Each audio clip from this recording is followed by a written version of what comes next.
Hello ladies and gentlemen, and movie lovers of all kind, and welcome back to the channel. As always, I am your host, Brett Murphy, and for today's video, I am going to be ranking all 10 of the upcoming projects for Chapter 1 titled Gods and Monsters of the new DCU. So by now, almost everyone will likely know that a few months ago, James Gunn, the director of the 3 Guardians of the Galaxy movies, as well as DC's The Suicide Squad, alongside Peter Safran, were revealed to be the new co-heads of the DC division of Warner Bros. And there was much speculation and build-up to their highly anticipated reveal of their first wave of projects as the new co-heads. And just a short couple of weeks ago, the first 10 projects were officially revealed by Gunn himself. And so today, I am going to be ranking them based on my excitement. Before I hop into the actual ranking itself, I just wanted to let you all know that I have an entire playlist dedicated to all of my ranking videos.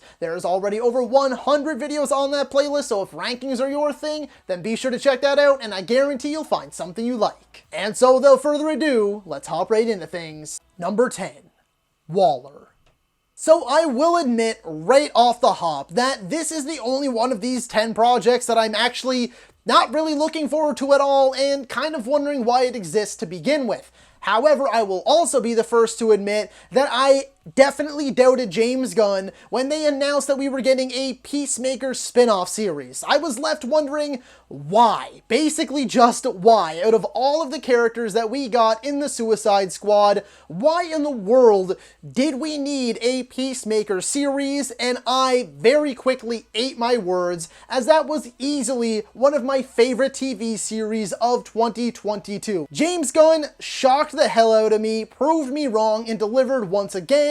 So I'm actually kind of hopeful that he can do it again with Waller. It is confirmed that Viola Davis is going to return. It is confirmed that it is going to be a series, I'm assuming on HBO Max. We know that it takes place between season 1 and season 2 of Peacemaker, and they took a lot of time to map out this universe, so Gunn must have something in mind for what is going to happen in this series, and he must be confident enough to announce it right away and include it in this big plan that everyone was looking forward to. Number 9, Creature Commandos. I must say that I know virtually nothing about this team at all. We do know that this is going to be an animated series that still ties into the mainline DC universe. And from the little research that I did, I do know that this is a military team of superhumans. And if I remember correctly, Weasel from the Suicide Squad and maybe even Rick Flag are going to be included in this series as well. From what I know, this team was originally set during World War II, but once again, I'm just sort of trusting James Gunn at this point, and Peter Safran, of course, to know what they're doing, and this series is going to serve some sort of purpose. Nevertheless, almost by default though, it ends up above Waller because, again, I really don't know what they're going to do there. Then again, I also don't really know what they're going to do here either. Number 8, The Authority. Once again, I'm going to be upfront and say that I know very little, basically next to nothing, about The Authority. I did a little bit of preliminary research before doing this video, and that's essentially the basis of what I have going into making this. What I know is that this is a team of heroes with extreme methods, essentially meaning that they're willing to do whatever it takes to stop the bad guy and save the day. Again, I don't really know that much. In fact, I don't think I know any of the members. I know in the comics the team was birthed out of the remnants of Stormwatch, which was another team. And again, there was a lot of emphasis in what I was reading about this team's extreme methods, meaning, again, they will go to any lengths to get the job done, which kind of excites me. And once again, I feel like James Gunn is very much so at home in bringing these sort of like B tier, C tier, D tier characters, these ragtag teams of nobodies, to the forefront and making the audience fall in love with them. So maybe once again, Gunn will be able to pull some magic out of thin air, pull that rabbit out of his hat, and deliver another team of unknowns that the audience simply cannot help but love. Not to mention, Gunn also did address the fact that there will be more R-rated DC movies, so if they go all in on these extreme methods that I've been reading about, then definitely count me in. Number 7, Swamp Thing. Swamp Thing has been done a few times in live action now. It was only a few years ago that we had a live action series on HBO or HBO Max or whatever. That was canceled after like one season. I believe there was a movie at some other point. The character has popped up here and there throughout DC's life cycle, in live action, in animation, in video games. And the plain and simple matter-of-fact truth is that this character is awesome. I love the design, I love his motives, I love his powers and abilities, but I just don't know if there's enough material there to deliver on an entire movie, and I don't really know where the character fits in with the likes of Batman, Superman, Wonder Woman, and all the rest. Please feel free, if I am being super ignorant here, to comment down in the comment section below some must-read Swamp Thing comics that can make me a true believer, but as of right now, I am very much so on the fence with this one. Number 6. Paradise Lost.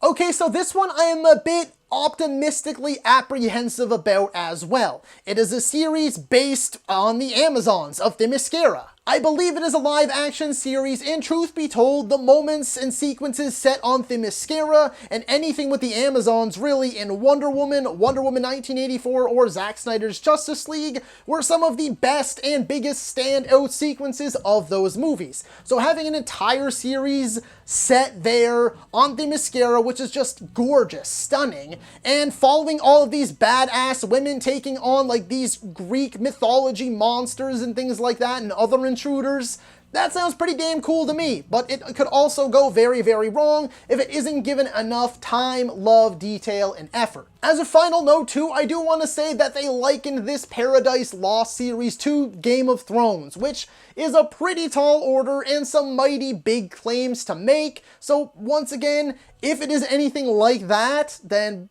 yeah, I'm all in. Number 5. Booster Gold. Booster Gold is one of those characters that has always received so much love and attention from avid comic book readers.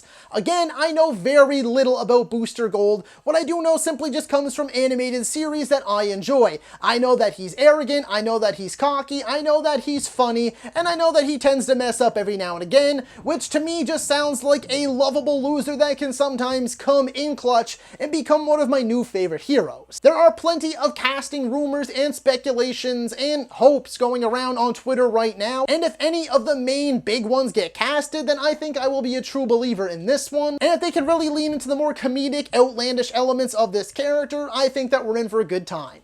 Number 4.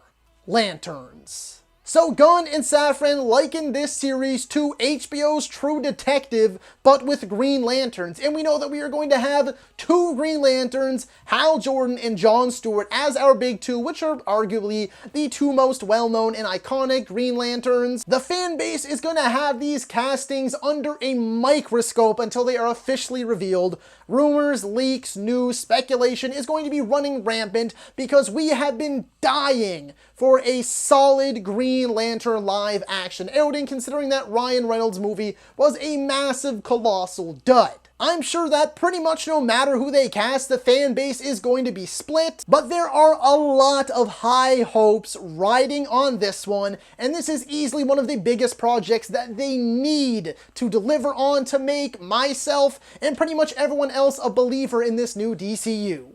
Number 3. Supergirl, Woman of Tomorrow. So for me personally, at this point in time, Supergirl has never been done justice in live action form. I know that the CW series has its fans. I am personally not one of them. Yes, we do have a new version of Supergirl coming in the upcoming Flash movie, but we know that that version is not going to be the star of this version. In this movie, it is going to be a completely new actress in the lead role. We know that this version is based on a recent series of comic books of, I think, the same name, but nevertheless, the main thing that immediately drew me in, on top of just loving the character of Supergirl, is the fact that we are going to see a more hardcore version of this character. So it almost feels like Superman is going to go with the more traditional Boy Scout, lighthearted, hopeful version, and Supergirl might actually go a bit darker, a bit more hardcore, and into the sort of nitty-gritty a little bit more, which I am all for. Number 2. Superman Legacy. I'm just gonna come out and say it. I was devastated, I was pissed off, and I was crushed and sad and heartbroken at the announcement that Henry Cavill was done as Superman. Man of Steel is my favorite iteration of the character. Henry Cavill, in my mind, is the pinnacle and the best version of Superman we have ever gotten. So I was just heartbroken to find out that he was no longer returning as the character, especially after we got teased so hard at the end of Black Adam. But we know that James Gunn and Peter Safran have said that Batman and Superman are the hearts of DC. They are the most important characters. They're the ones leading the charge. And I believe that this is actually the first movie, the first project that is going to come out of this new DCU. We know that Gunn is writing, and there are heavy rumors and major speculation that he is also going to be directing it. We know that he loves Superman. Everything he's been saying about the character and the world tells me that he knows this character better than almost anyone, that he is passionate about this project, and that he is going to do it every last little bit of justice that he possibly can. We know that we're getting a younger Clark Kent that is going to be in his early journalist days and in his early Superman days. And once again, we know that this character is going to have a lot on his shoulders, as he is meant to really carry this new version of DC forward. With so much pressure, this movie has to be too big to fail.